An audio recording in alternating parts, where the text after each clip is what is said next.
ఓం శ్రీ విఘ్నేశ్వరాయ నమ. అందరికీ నమస్కారం. జామీ ప్రేమ్స్ యూట్యూబ్ ఛానల్కి స్వాగతం. మా యూట్యూబ్ ఛానల్ని చూస్తున్నటువంటి వ్యూవర్స్ అందరికీ కూడా పేరు పేరున ధన్యవాదాలు అర్పిస్తున్నాం. మీరు ఇచ్చే కోఆపరేషన్ వల్లే మేము మా ఛానల్ ముందుకు వెళ్తున్నది. ఈరోజు అలనాటి ఆణిముత్యాలు కార్యక్రమంలో మనకు దొరికినటువంటి అరుదైన ఆణిముత్యం అల్లూరి సీతారామరాజు. 1974లో విడుదలైన తెలుగులో విప్లవ శంఖం పూరించిన సినిమా. ప్రఖ్యాత స్వాతంత్ర్య సమరయోధుడు, గిరిజన విప్లవ నాయకుడు అల్లూరి సీతారామరాజు జీవితాన్ని ఆధారంగా చేసుకుని నిర్మించిన బయోపిక్. ఈ సినిమాకు కొంత భాగాన్ని వి రామచంద్రరావు గారు దర్శకత్వం వహించారు. తర్వాత ఆయన మరణించగా మిగిలిన చిత్రానికి కృష్ణ దర్శకత్వం వహించారు. పోరాట సన్నివేశాలని కేఎస్ఆర్ దాస్ గారి దర్శకత్వంలో పూర్తి చేశారు. ఈ సినిమా మొత్తం విజయడంకా మోగించిందనుకోవాలి. 19 కేంద్రాల్లో 100 రోజులు ఆడి నంది పురస్కారాలను కూడా అనేకం సంపాదించింది. స్క్రిప్ట్ను త్రిపురనేని మహారథి వ్రాశారు. సినిమా కథ విషయానికి వస్తే అందరికీ తెలిసిందే అయినా వినూత్న బంధాలు తెరకెక్కించారు కృష్ణ. సినిమాకు హార్సరీ హిల్స్ ప్రాంతంలో షూట్ చేశారు. సినిమా స్కోప్లో నిర్మాణమైన చిత్రం ఆ రోజుల్లో అల్లూరి సీతారామరాజు చిత్రం టాప్ రేంజ్లో నిలిచింది.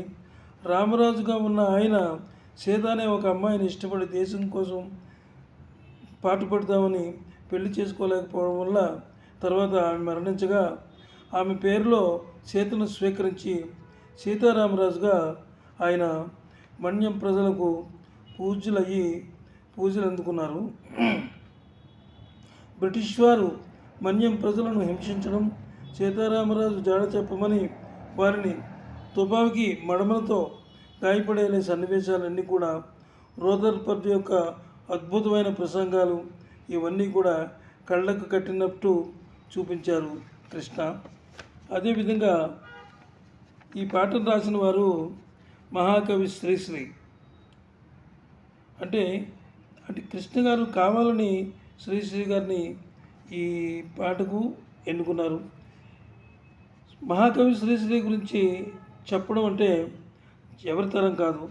చెయ్య బెణుకుతుంది, పెన్ను వణుకుతుంది. ఆయన గురించి చెప్పాలంటే శ్రీశ్రీ ఏ పదం రాసినా అదొక ప్రపంచనాన్ని సృష్టిస్తుంది.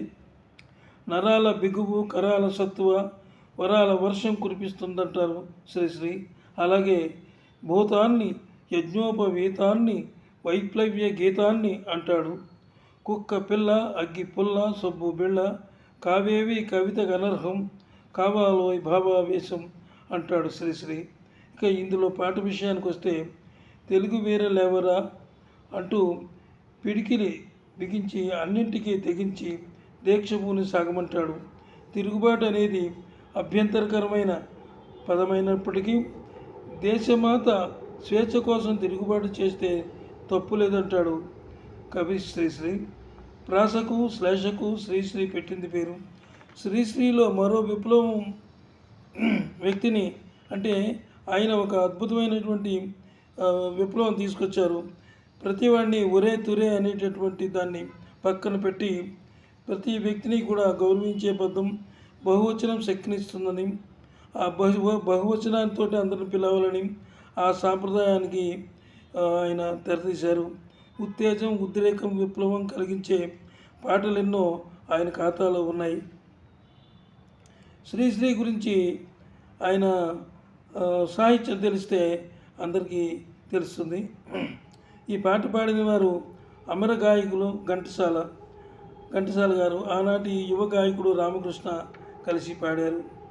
ఘంటసాల గారి శబ్దాల్లో హెచ్చుతగ్గులు మెయింటైన్ చేసి అద్భుతంగా అశేష ప్రజానీకానికి అర్థమయ్యేలా చక్కగా అంటే విప్లవంతో కలిసి వచ్చిన పాట కాబట్టి ఇది చాలా అద్భుతంగా పాడారు. అందరి చేత నీరాజనాలు అందుకున్నారు ఆయన. ఈ పాట గురించి ఆయన ఎంతో శ్రద్ధ వహించారని చెప్పి ఆ రోజుల్లో అనేవారు. ఘంటసాల చరణాల్లో ఎత్తుకున్న ఎత్తుగడను ఆనాడు చాలామంది ప్రశంసలు కురిపించారు. మనం అనుకుంటాం కానీ ఘంటసాల మాస్టర్ పాడలేని పాట ఏముంది? ఆయన సంగీతంలో స్పృశించని రాగం ఏముంది? ఇక అలాగే యువ గాయకుడు రామకృష్ణ ఆయనతో కలిసి పాడడం వల్ల ఆయన కూడా అందులో భాగం పంచుకున్నారు. ఇక స్క్రీన్ మీద ఈ పాటకు అభినయించిన వారు నటశేఖర్ కృష్ణ అద్వితీయంగా నటించారన్నమాట. ముఖ్యంగా ఆ ఫేస్ ఎక్స్ప్రెషన్స్ సూపర్బ్.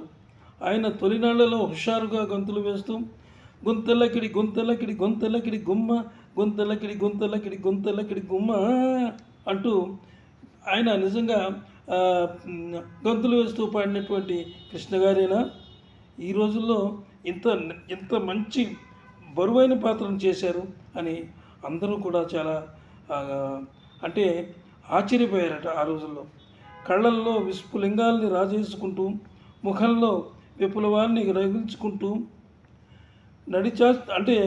నడిచొస్తున్న అగ్నిపర్వతంలా తెల్లవారి జీవితాలకు తెల్లవారేలా కథం తొక్కుతూ ఆయన అంత అద్భుతంగా నటించారు. ఆయన నటన ఈ సినిమాలో మరపురాని మధుర స్మృతి చెప్పొచ్చు. ఇక సంగీతం విషయానికి వస్తే ఆదినారాయణరావు కట్టిన బాణీలు తెల్లదొరల గుండెల్లో బాణాల్లా గుచ్చుకున్నాయి. ఈ పాట ఎంత అద్భుతంగా ఉందంటే అద్భుతం జరిగేటప్పుడు ఎవరు ఊహించరు, జరిగిన తర్వాత వారి ఊహకు ఆ అద్భుతం అందదు. అంత అద్భుతంగా ఈ పాటకు ఆయన చరణాలు ప్రతి చరణంలోనూ కూడా ప్రతి అక్షరాన్ని కూడా క్షుణ్ణంగా పరిశీలించి అద్భుతంగా ఈ పాటకు సంగీతాన్ని సమకూర్చారు. మృదు మధురమైన గీతాలకు ఆణిముత్యం లాంటి పాటలకు పెట్టింది పేరుగా నిలిచిన అరుదైన సంగీత సామ్రాట్టు ఆదినారాయణరావు గారు. విప్లవాల బాటలో సాగిన ఈ చిత్రానికి సంగీత దర్శకత్వం నిర్వహించడం కత్తి మీద సాము లాంటిది. అంత మంచి సినిమా ఆయన చేతిలో పడింది. చాలా అద్భుతంగా చేశారు. ఈ అద్భుతమైనటువంటి సినిమాలో ఎందరో పాలు పంచుకున్నారు. అందరూ కూడా తమ పాత్రలకు చక్కటి న్యాయం చేశారు. అదేవిధంగా విజయ నిర్మల్ గారు కూడా ఇందులో ఉన్నారు.